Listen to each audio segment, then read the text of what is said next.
Hello, स्वागत है आप सभी का मैटलैब लेक्चर 23 में। और आज हम देखेंगे इंटीग्रेशन। ठीक है। तो पिछले लेक्चर में हमने डिफरेंशिएशन देखा था कि किसी भी फंक्शन का D Y by D X करना हो तो आप कैसे करेंगे। तो एक नया लेक्चर हमने 23 बना ही रखा है।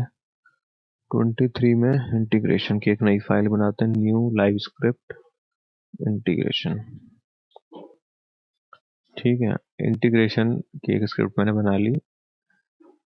लाइव स्क्रिप्ट में इसलिए काम करता हूँ जिससे मैं आप लोगों को यहाँ साथ के साथ रिजल्ट भी दिखा सकूँ, और आपको ये फाइल शेयर भी आप डाउनलोड कर सकते हैं हमारी वेबसाइट पर जाके। तो आज हम देखेंगे इंटीग्रेशन कैसे करते हैं। तो इंटीग्रेशन के लिए मैं एक एग्जांपल लूंगा सिंपल। देखो, दो तरह का इंटीग्रेशन मैं आपको बताऊंगा आज। एक इंटीग्रेशन होता है जिसमें आप आर्ग्यूमेंट में फंक्शन देते हैं। आर्ग्यूमेंट ना पता हो तो मतलब फंक्शन में आपको कुछ इनपुट देना पड़ता है, उसको आर्ग्यूमेंट कहते हैं। तो एक इंटीग्रेशन होता है सिम्पसन क्वाड्रेचर रूल, मतलब न्यूमेरिकल इंटीग्रेशन मेथड्स होते हैं। बस आपको इतना जानने की जरूरत है। बाकी आपको अगर और डिटेल में जाना है तो फिर मैथमेटिक्स हो जाएगी, तो आप गूगल पे या यूट्यूब पे कहीं भी सर्च कर सकते हैं। तो अभी सिम्पसन क्वाड्रेचर एक टेक्निक को यूज करते हुए मैटलैब में एक कमांड दे रखा है। मान लो हमको आपको इंटीग्रेशन चाहिए तो आप ऐसे कर सकते हो। पहले तो आप एक फंक्शन बना लो। मान लो आपको साइन एक्स का इंटीग्रेशन चाहिए, तो पहले तो आप एक नई स्क्रिप्ट बनाओगे, क्योंकि फंक्शन बनाने के लिए मैंने आपको बता रखा है कि आपको एक फंक्शन का नाम और फाइल का नाम सेम होना चाहिए। तो हमारी स्क्रिप्ट का नाम होगा क्वाड्रेचर। तो सिम्पसन इंटीग्रेशन कर देते हैं, प्रॉब्लम लिख देते हैं। ये हमारी प्रॉब्लम है, मतलब इस वाले फंक्शन को। ठीक है। अभी मैं फंक्शन बनाता हूँ, फंक्शन कीवर्ड यूज करूंगा। मेरा आउटपुट y है, इक्वल टू मेरा जो भी है फंक्शन का नाम क्या है, प्रॉब्लम, और राउंड ब्रैकेट्स में मेरा जो आर्ग्यूमेंट है इस फंक्शन का x है। तो ये फंक्शन क्या कर रहा है, ये x ले रहा है और आउटपुट क्या दे रहा है, y is equal to sine, मतलब हम साइन x का डिफरेंस इंटीग्रेशन करेंगे। ठीक है। तो ये मेरा हो गया फंक्शन, इसको मैंने कर दिया सेव। अब मुझे फंक्शन क्यों बनाना पड़ा, क्योंकि ये जो कमांड होती है क्वाड, इसका इनपुट में आप आर्गुमेंट में आप देखो फंक्शन दे सकते हैं। देखो लिखा रहा है function enter value for function and A और बी, मतलब लिमिट्स कहाँ से कहाँ तक इंटीग्रेट करना है। तो ये याद रखना। तो फंक्शन का नाम दे दोगे यहाँ पे। फंक्शन का नाम आपका है प्रॉब्लम। ठीक है। और आप यहाँ पे कर दोगे कहाँ से कहाँ तक दे दो मेरे को इसका इंटीग्रेशन। जैसे मान लो 0 से 60 तक ले लो, 40, कुछ भी ले लो। मैं तो ऐसी कुछ भी ले लिया। ठीक है। तो इसको अगर आप रन करोगे तो आपको ये इसका इंटीग्रेशन दे देगा, Y is equal to sine X का कॉस एक्स, और उसको 0 to 40 कर देगा। ठीक है। अब देखो पाई में कर लेते हैं अगर तुमको आसान हो। देखो कॉस 0 1 होता है ना, तो 0 to 90 कर लेते हैं, तो 1 देगा। देखो अगर मैं सही हूँ इंटीग्रेशन में। अच्छा, तो साइन का इंटीग्रेशन क्या होता है, कॉस एक्स कॉस 0 1 कॉस 90 0। तो अच्छा 90 हमको पाई में देना पड़ेगा ना, तो हम इसको लिखते हैं पाई/2। ठीक है। अब देखो, अब 1 देगा, है ना। तो ये है, समझ रहे हो तुम। अब देखो इसी को, ये क्वाड्रेचर जो फंक्शन है, इसकी खास बात क्या है कि इसका जो इनपुट में तुम जो अपना फंक्शन दोगे वो एज अ फंक्शन देते हो। ठीक है।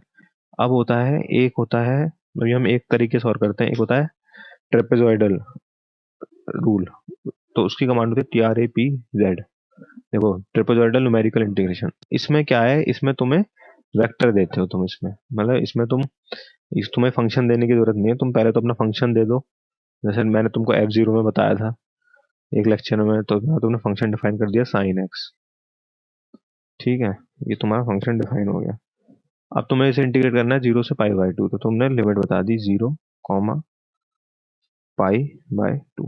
और देखो इसका आंसर भी सेम आएगा। इसने एरर क्यों दिखा दिया, ये positive integer scalar with index change. अच्छा, क्योंकि देखो हमने एक्स हमने इसे बताया ही नहीं है। ठीक है। तो इसमें ये एरर क्यों दे रहा है, क्योंकि ये हमने गलत कर दिया। देखो ये हमने फंक्शन ही डिफाइन कर दिया ना, तो ये क्वाड में ही चलेगा। देखो है ना। अभी लेकिन हम क्या है, हमें ट्रेपेजॉइड में हम क्या करते हैं, हमको वेक्टर में देना पड़ता है। तो टी बनाता हूँ मैं, और TRAPZ कमांड यूज करता हूँ। इसमें हमें वेक्टर में देना पड़ता है, मतलब x कॉमा साइन एक्स।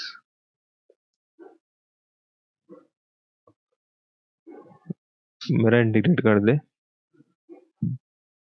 और मुझे इससे पहले इसको बताना भी पड़ेगा कि x क्या है, x कहाँ से कहाँ तक चल रहा है। तो x इक्वल टू 0:π/2,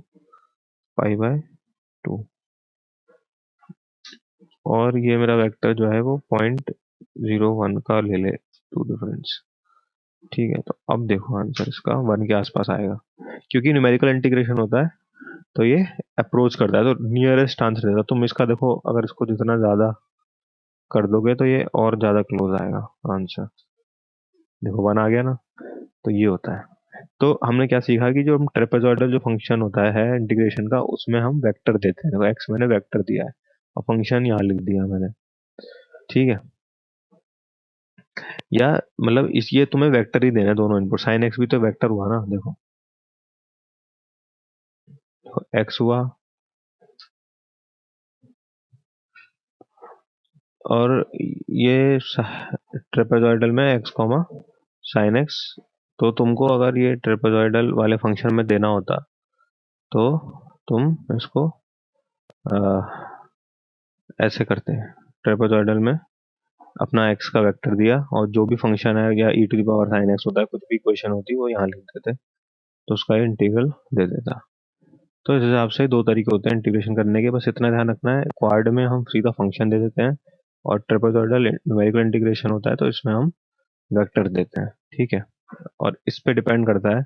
ये तुम्हें ट्रेपेजॉइडल इंटीग्रेशन अगर पता होगा तो तुम इसको कर पाओगे। तो आज के लिए बस इतना ही। मैं उम्मीद करता हूँ तुम्हें समझ में आया होगा। कुछ ना समझ आया हो तो कमेंट सेक्शन में पूछो, वेबसाइट पे पूछो, और ज़्यादा से ज़्यादा इसको शेयर करो, सब्सक्राइब करो। electricaldiaries.in पर आपका बहुत बहुत स्वागत रहेगा। तो आज के लिए बस इतना ही। कल मिलते हैं। शब बखैर।